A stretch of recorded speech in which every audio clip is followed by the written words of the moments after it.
اللہ تعالیٰ کے فضل و کرم سے 4 مرتبہ ملاقات ہوئی ہے۔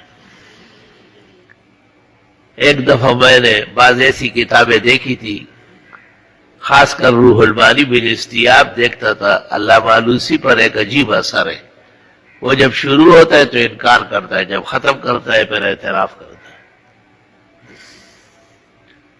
تو میں نے بھی اس طرح کی کچھ باتیں کہی، تو مجھ سے ملنے کے لیے ایک شخص آیا، اور جب مجھے یقین ہوا کہ یہ خضر ہے تو مجھے کہا کہ شرم کرو، تم نے آج کیا کیا بیان کیا ہے؟ میں نے کہا میں رجوع کر لوں گا اگلے جمعے حیات خضر پر کلام کو، بالکل اسی طرح۔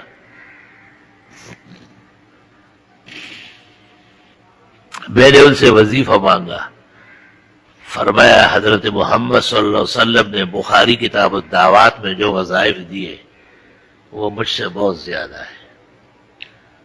اشارہ یہ تھا کہ وہ شارع علیہ السلام ہے، میں تو شارع نہیں ہوں، میں تو تکوینی امور کا ملزم ہوں، مجھے تو حق نہیں ہے اس طرح باتیں کرنے کا۔ علامہ آلوسی نے یہ تسلیم کیا ہے کہ وہ نبی ہے لیکن ان کی امت نہیں ہے، اور وہ تبلیغ کے پابند نہیں ہے، وہ عجائب و غرائب کے اظہار کے مکلف ہے۔